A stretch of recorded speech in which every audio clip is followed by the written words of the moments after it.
Hallelujah. Hallelujah. Praise God. I welcome each one of you. मैं आप में से हर एक का स्वागत करता हूँ। Okay, so we will continue fear of the Lord as here. Grace to you and peace from Him who is and who was and who is to come, and from the seven spirits who are before His throne. प्रकाशित वाक्य 1:4 यहाँ पर प्रेरित यूहन्ना लिख रहे हैं। यूहन्ना की ओर से आसिया की 7 कलीसियाओं के नाम, उसकी ओर से जो है और जो था और जो आने वाला है, और उन 7 आत्माओं की ओर से जो उसके सिंहासन के सामने हैं। Right? What is He? He is blessing them, and one of this blessing is that grace and peace which proceeds from the seven spirits which are before the throne of God. वो उनको bless कर रहे हैं और उस blessing में वो ये कह रहे हैं कि अनुग्रह और शांति जो उन 7 आत्माओं की ओर से है जो उसके सिंहासन के सामने है। Amen. It's very important for us to understand the function of these seven spirits of God if you want to mature as a believer. ये बड़ा ही महत्वपूर्ण है कि इन 7 आत्माओं के काम करने को हम समझें अगर आप एक विश्वासी होते हुए परिपक्व होना चाहते हो। Amen.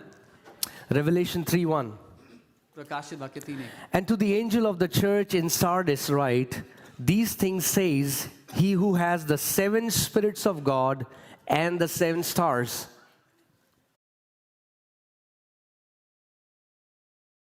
सरदीस की कलीसिया के ऊपर जो दूत है उससे क्या है, वो जो जिसके दाहिने हाथ पर 7 सितारे हैं। We see again. हम फिर देखते हैं। Again, the Bible mentions about the 7 spirits of God. वो 7 आत्माएं और 7 तारे हैं।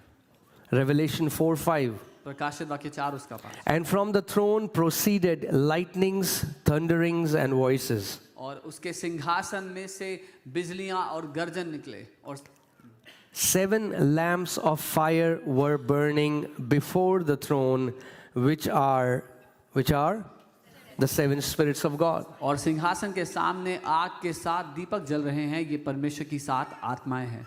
Revelation 5:6. प्रकाशित वाक्य 5 उसका 6। And I looked, and behold, in the midst of the throne and of the 4 living creatures, and in the midst of the elders, stood a lamb, as though it had been slain, having 7 horns and 7 eyes, which are the 7 spirits of God sent out into all the earth. और मैंने उस सिंहासन और चारों प्राणियों और उन प्राचीनों के बीच में मानो एक वध किया हुआ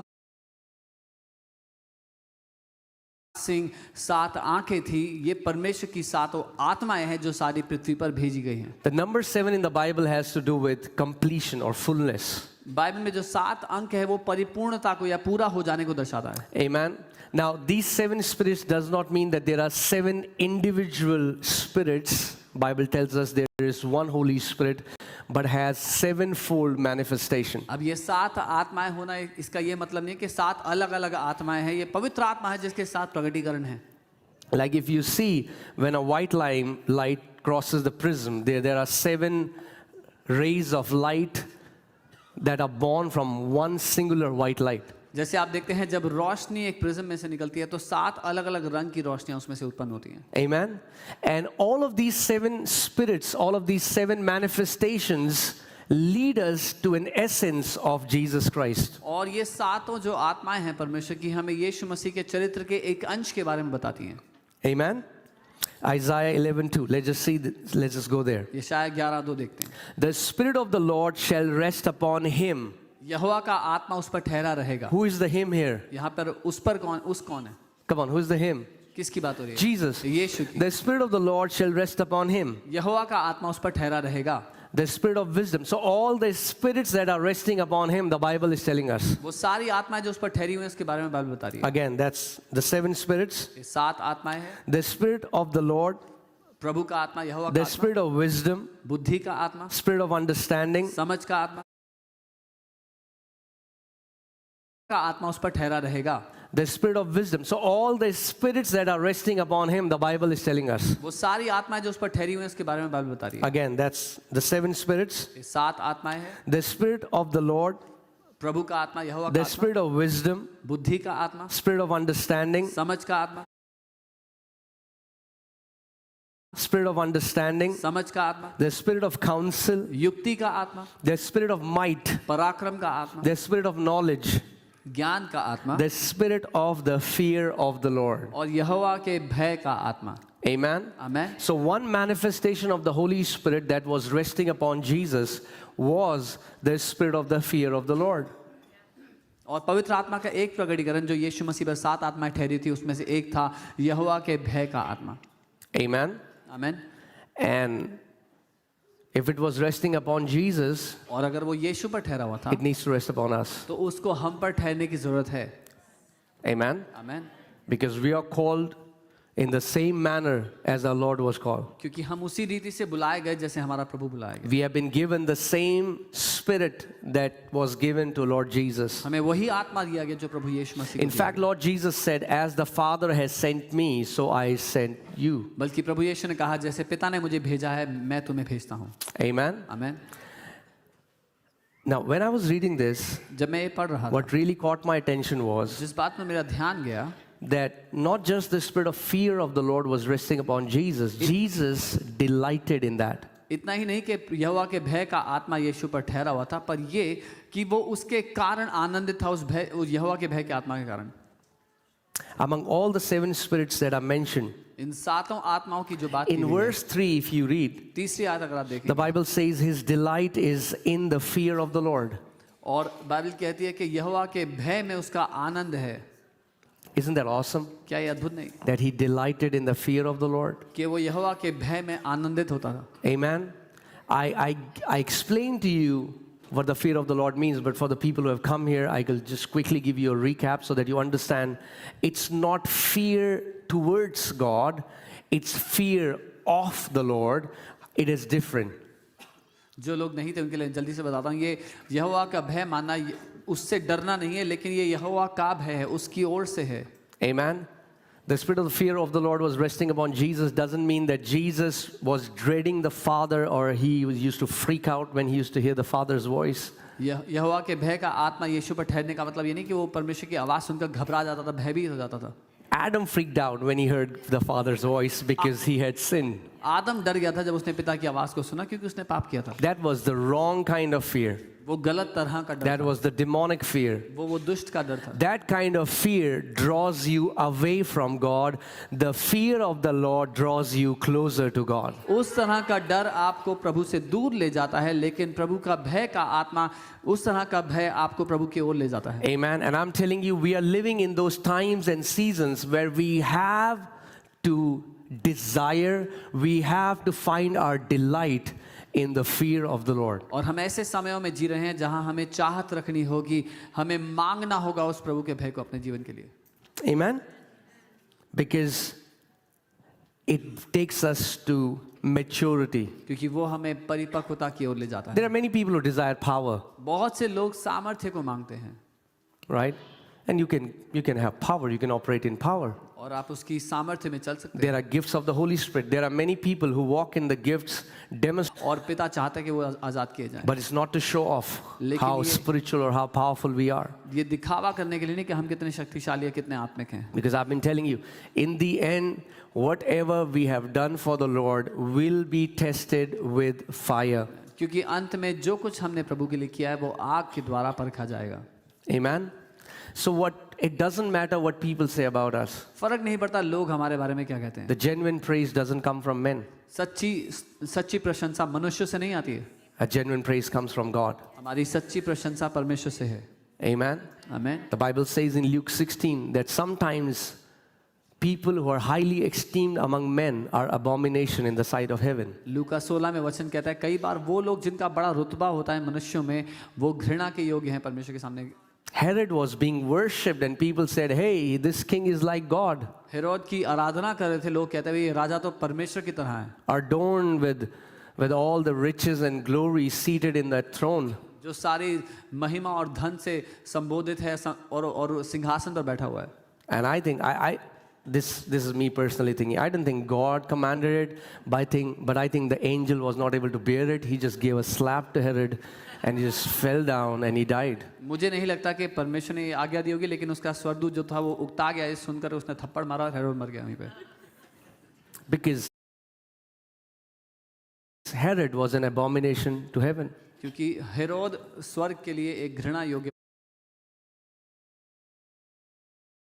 Of the Lord, जब आप यहोवा के भय में जीते it doesn't matter what people say about you. What matters is what heaven sees you, how heaven sees you. फर्क नहीं पड़ता लोग आपके बारे में क्या कहते हैं, फर्क इससे पड़ता है कि स्वर्ग आपको किस तरह से देखता And है। many times when you live a genuine life, और कई बार जब आप एक you ईमानदार will जीवन be जीते हो, criticized by men, you will be misunderstood by men, you will be called names, but that doesn't matter. तो मनुष्य आपकी आलोचना करेंगे, आपको अलग अलग नामों से बुलाएंगे, पर उससे फर्क नहीं पड़ता। Amen. If religious people अगर धार्मिक लोग accuse Jesus, यीशु पे इल्जाम लगाए who is perfect, जो सिद्ध था, they're going to accuse you and me. तो आप और मुझ पर भी इल्जाम लगाएंगे। Amen. Amen. So,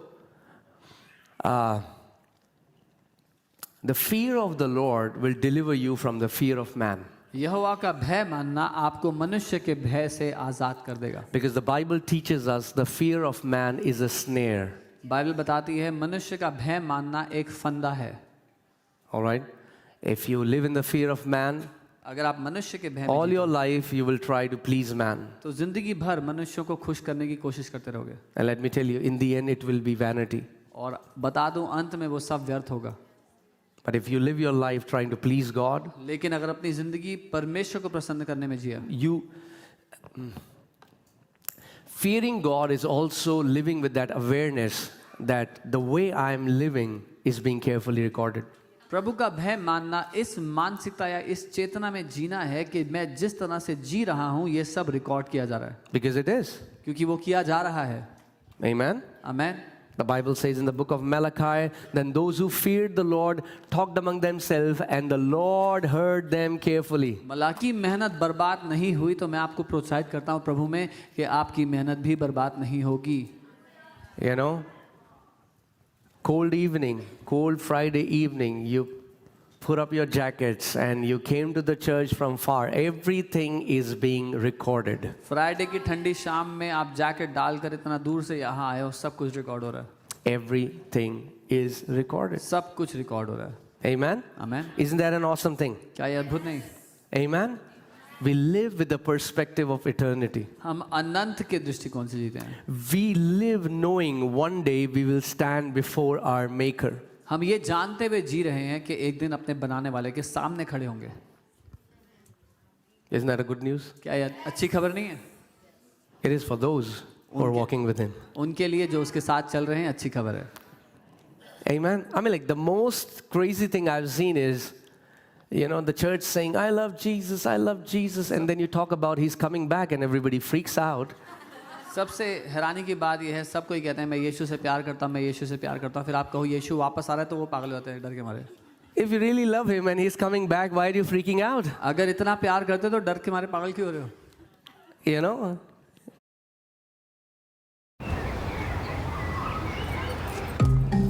You know? Okay. I want to show you. How many of you want to know what His treasure are? Do you want to know what God's treasure is? कितने लोग Amen. जानना चाहते हैं कि परमेश्वर का खजाना क्या है? His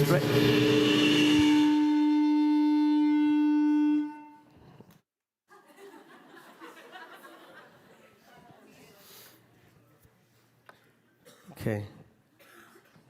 Hallelujah. We don't know what just happened. हमें नहीं पता क्या हुआ अभी। All right. That's okay. Praise God. प्रभु की स्तुति हो। The fear of the Lord will deliver you from the fear. Okay. So, the fear of the Lord is not gold and silver. प्रभु का भय जो है वो सोना और चांदी है। And to show you that, और आपको दिखाने He has put under your feet. Gold will be under your feet in heaven. स्वर्ग में आपके पाँव के नीचे सोना होगा। Amen? Amen. Hallelujah. So, what is His treasure? उसका खजाना क्या है? Isaiah 33:6. यशाया 33 उसका 6। Wisdom and knowledge will be the stability of your times उद्धार बुद्धि और ज्ञान की बहुत आय तेरे दिनों का आधार होगी। and the strength of salvation. उद्धार का बल। The fear of the Lord is His treasure. यहोवा का भय उसका धन होगा। Amen. Amen. The fear of the Lord is God's treasure. यहोवा का भय प्रभु का धन है, उसका खजाना है। Amen? आमेन। Young people, जवान लोगों, and I'm talking to myself as well.